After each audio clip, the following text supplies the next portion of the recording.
And then the math started to kick in.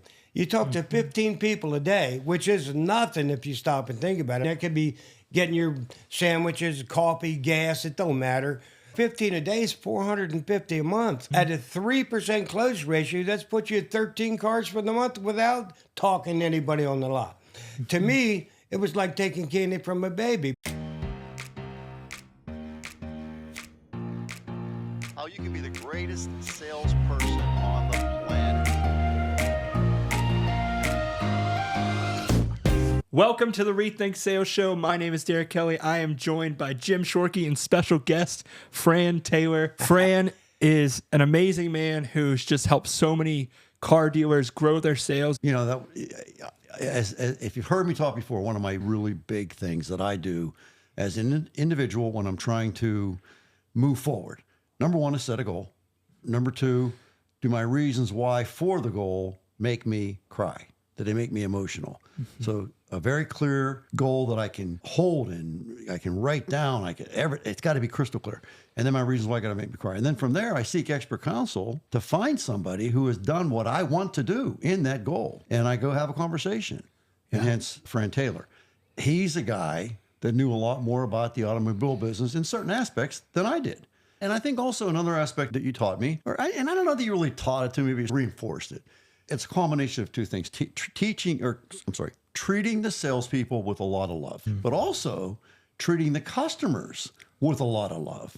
If we love our customers, they'll love us back. One of the big things about Fran was repeat and referral business. We always talked about that. We always did it, but this was his big thing.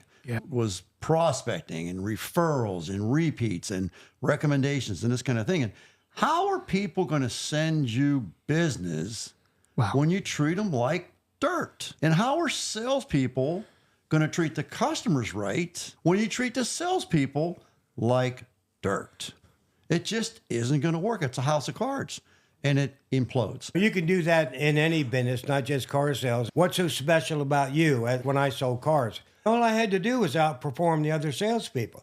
I meant it when I said right off the bat, you know, hey, I'm here before, during, and after the sale. My book's called Selling from the Heart. If you mean something when you're telling a customer, there's a good chance they might believe you. And after that, then you've got to follow and do the process better than the competition. To make that sale, there's where the repeats and referrals come in. And that's so simple to do. Call them up and send them a birthday card, a handwritten birthday card, with a follow-up phone call. And my biggest thing is that when the customers came in, I had them come see me. I didn't have to chase them down. I used to give a little 10% discount on subs and pizzas. They'd come in and say, hey, you got any more discounts? Yeah, how many you want? So I'd give it to them. And my last question would always be, hey, by the way, who do you know looking? Who do you know? And it was so easy. And I've always made fun or made fans or become friends with the kids as well as mom and dad. It didn't matter. Because of this guy, I remember that. It just made me think of something. It became a mnemonic. Who do you know? That's Yinzer. Who do you know? Yep. Who do you know? Who do you? We could tend to combine wars together in the Pittsburgh market. We do. And so that was I remember that. Who do you know? It was always, Fran would teach us that if we were in Panera today, buying our sandwich or whatever, who do you know? Who do you know? Here's my business card. Who do you know? Matter of fact, I'm looking for a car. Great. Here's my number. Give me a call. I'd love to talk to you. I'll do the best I can to give you the red carpet treatment. It's so easy, to be honest with you. If you do the math, I had a difficult time competing against 25 guys. We were the number one volume Toyota store out of 106 dealers. So we had a lot of people on the showroom floor. But I didn't want to wait outside like everybody else. My general manager said to me the very first week, he said, Fran, there's more people outside ready to buy than will ever be here during our biggest sale. You just got to go get them. So he personally took me out every day for lunch. He said, are you bashful? I said, no. He said, go talk to that lady with the 4 screaming kids. So I had to go over and do it. Be motorcycle guys there with leather and tattoos. Are you prejudiced? No. Go talk to them. After a while, I could talk to King Kong and feel comfortable, but he showed me. And then it started to kick in. You talk to 15 people a day, which is nothing if you stop and think about it. That could be getting your sandwiches, coffee, gas, it don't matter. 15 a day is 450 a month. At a 3% close ratio, that's put you at 13 cars for the month without talking to anybody on the lot. To me, it was like taking candy from a baby. But a lot of the salesmen, when I'm at work, I work. When I'm at home, I stop. The sales is never ending for me. And you never get hate mail for being nice. That's why I'd say, hello, how are you? This is a good one. How are you? I don't care if they're pumping gas. Hey, what kind of gas mileage that truck get? Yep. By the way, who do you know? Look, nobody. Okay, that's one. I only got 14 more to go. It was so simple. I was so blessed by having a manager said, go get him, kid. And he was behind me 100%. You make one sale a month, it pays for your lunch every day. To me, it was all repeats and referrals. And it was so easy. Like you said, once you build value, if you're fortunate and lucky enough to sell them a car, they're never getting away from me, ever. Because I love them too much. Every sale's worth 2 or 3 more down the road. Are you selling insurance? Are you selling homes? What's the difference? This guy would sell homes better than anybody on the planet. This guy would sell insurance better than anybody on the planet. And it's not because he's a great salesman. It's because he loves on his team and he loves on his customers. Yeah. And he loves on the population at large. Like Fran just said, what's wrong with, hey, how you doing? Nice to see you today. How's that sandwich? Pretty good. I'm glad to hear that. Hey, by the way, I work at such. If you're ever looking for a new or pre-owned car, please give me a call. Here's my card. How long does that take? It takes no time at all. 60 seconds, right? You got to understand what you're going to get back. I do it like I see a little kid in the grocery store. I still do it today. I see a little kid. My goal is I'm going to wave to him. Say, I want him to smile. I just feel so good by doing that because kids don't know nothing. If they smile, man, that's it. I'd look to them. Usually mom's looking over and she'll see that. I said, that's a cute little girl. What's her name? Sally. Hey, by the way, you seem like a nice person. I sell cars. Who do you know looking to buy a new used car? You got to do a little bit of a meet and greet, but show the love. That's why when Jim was telling me about you and the connection point that you both have of your book, Selling from the Heart, and our process, Rethink You, of helping people learn how to rethink sales. Just give some proof. Yes. So this is Selling from the Heart by Fran Taylor. This is nice. It's quality. Where can you get that book at, Fran? Where can you get that book at? FranTaylor.net. www.FranTaylor.net. Yeah. And it's got, guys, you can't see this, but it's got practical things. It's got charts. It's got places where you can write in what you're learning. I know you've done this for years, and you can just tell how solid. What is that? What does it say on the front of that book? Selling from the Heart. No, below that. How to make $250,000. How to make $250,000. That's a starting figure there. I got guys making $400,000. I understand. So if I buy the book, it's $36. If I don't buy the book, I take what I'm making right now off of that $250,000. So let's say I'm making $100,000, which by the way would be a pretty darn good job, right? You're making $100,000. That's 150 times 10 years of working. That's $1.5 million. My point is, and I've said this many times on this podcast, it's not what it costs you to buy the book. It's what it costs you if you don't buy the book.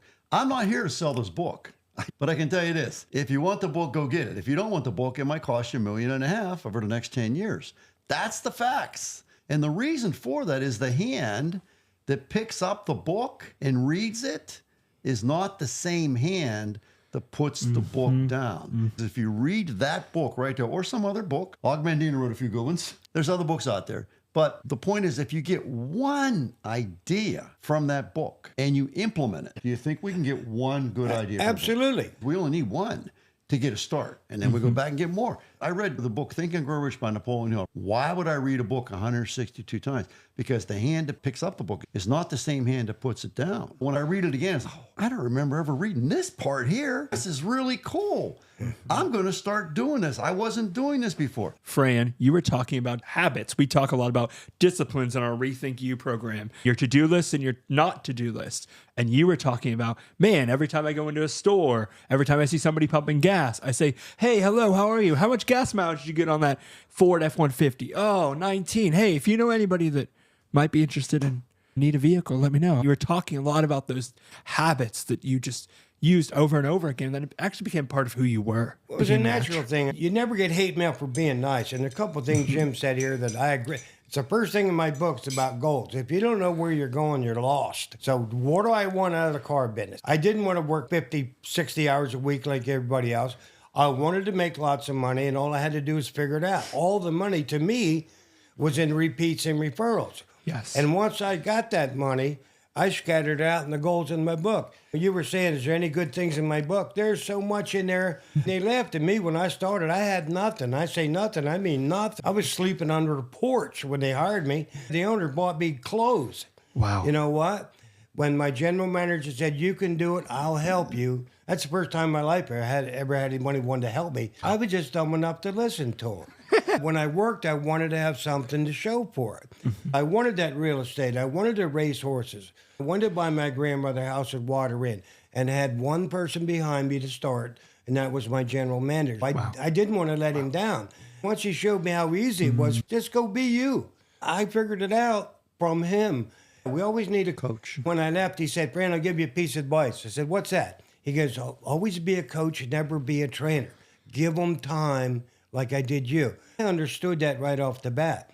There's other stuff in that book, like when people leave, you want to focus on the repeats and referrals. I had everybody's birthday.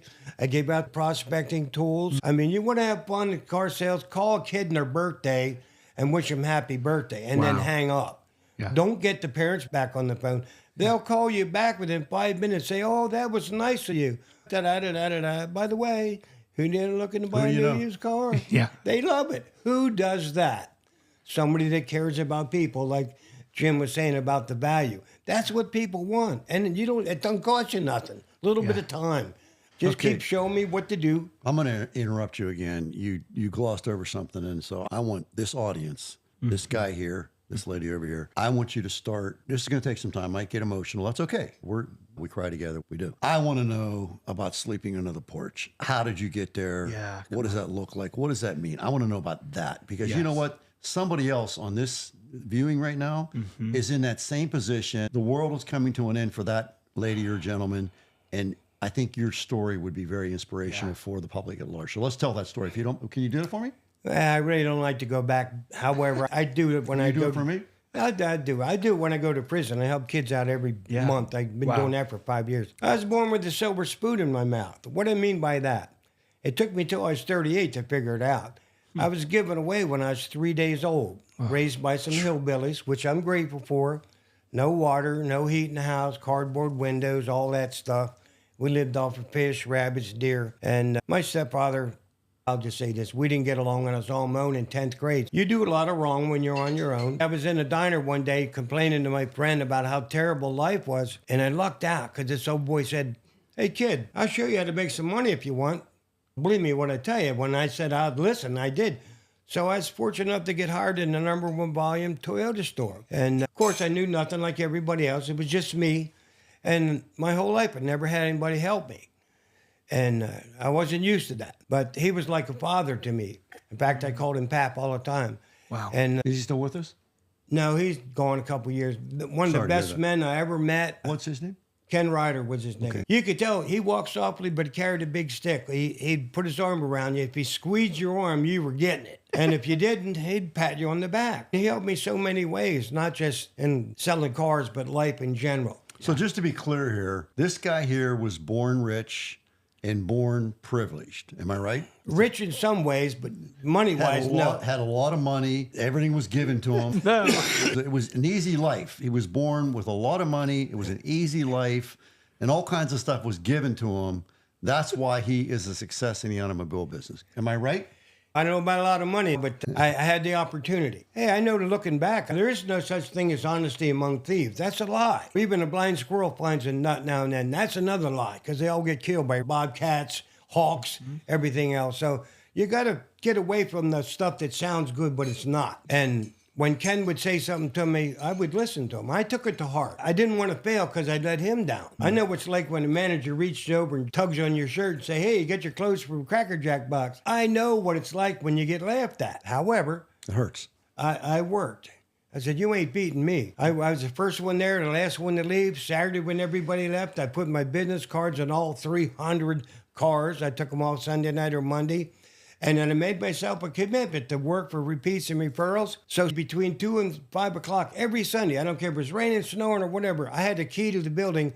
I'd go in and I'd sell myself. After a while, I got to 30, 35, 40, 50 cars a month. My second year in the car business. I don't know anybody can say that. but I Not worked. me. Not me. But I worked. Our And dealership wasn't selling that many cars a month when you got involved with us. Barely, maybe 50, see, that's what's 60. good to look back and see where you were and where you are now. Yeah, And you- right? Yeah, I remember It exactly. wasn't 100. It wasn't 100, I can tell you I that. know that. You had 4 and then guys. we're talking, 4 guys. Well, we had a team, and it was a dealership, and we weren't selling 100 cars a month. If I'm not mistaken, we were making money at about 70 cars a month. And we weren't getting rich, but we were 70 cars a month. Our break-even point, as I recall, was around 50, let's say. So if we could get 70, we would make money. Not a lot, but we'd make money. So we weren't selling 100. These numbers that Fran's throwing out here are incredible. And I think what I would say to the audience today is that if this guy can do it, so can you. I guarantee you, when he was sleeping under the porch, in his mind, he didn't say, you know what? He's looking up, sees the top of the porch, he's laying on basically ground, and he said, yeah, someday I'm going to write a book about selling cars. Did you have that thought? No. Someday I'm going to sell 50 cars a month. Nope. What he wanted to do was get out from under that porch. Yeah. That was his goal. And he did. And he found an opportunity. That's it. And that's where he's telling you that he was rich. And I have to clarify, the reason he was rich is because he had 2 eyes and he had 2 ears and he had a brain and he had a mouth. And most importantly, he was willing to listen. And he did. And he determined at that moment when he started listening, if anybody can do this, Fran Taylor can do this. And he was no longer the guy under the porch. So he started to do it. And he determined at that moment that he was going to outwork every single person in that store.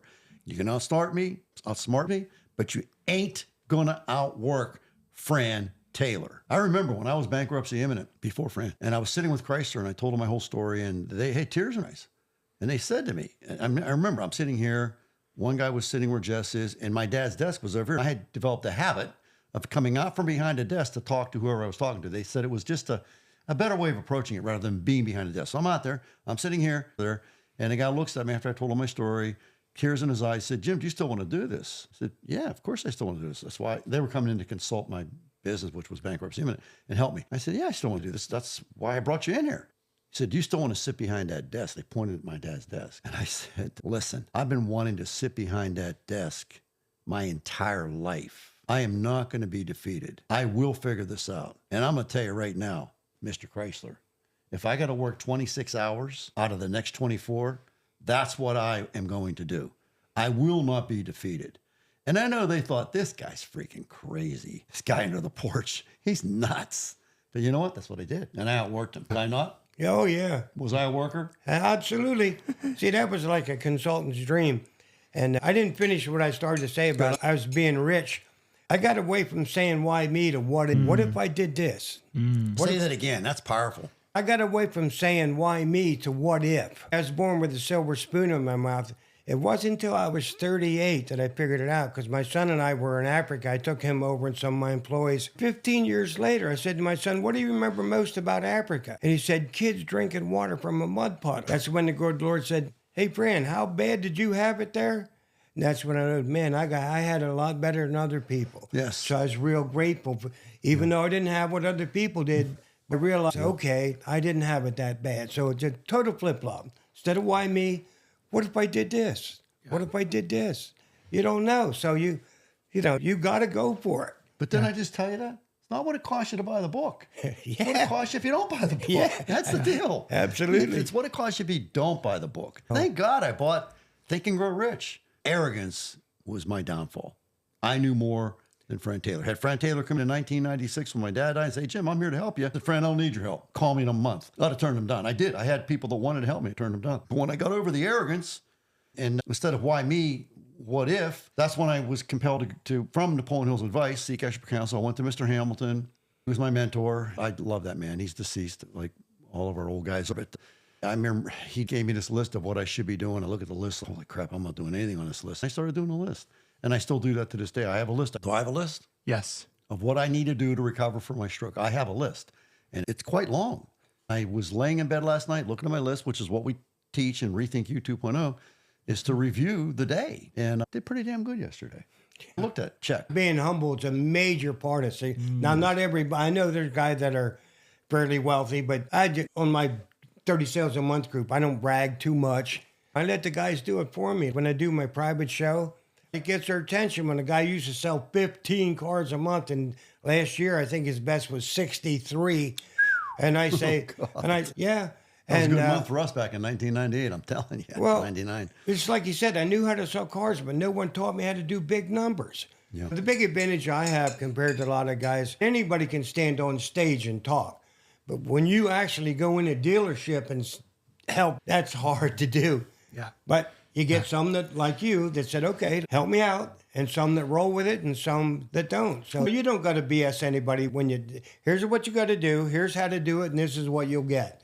That's all in any business. That's all they want to know. And if you can back up what you say, it doesn't get any better than that. Yeah, I thought it was fascinating, you guys both just talking about somebody who believed in both of you. For Jim, it was your dad. And for you, Fran, it was like father figure to you, people that believed in you, people that pushed you, and people you didn't want to let down. For those of you who are listening, we believe in you here. I know Jim always wants to give back. We want to give back. So check out our Rethink You program. That's what it's about, teaching you the habits. Check out Fran's book, Selling from the Heart. It's teaching you the habits of what it looks like to be successful.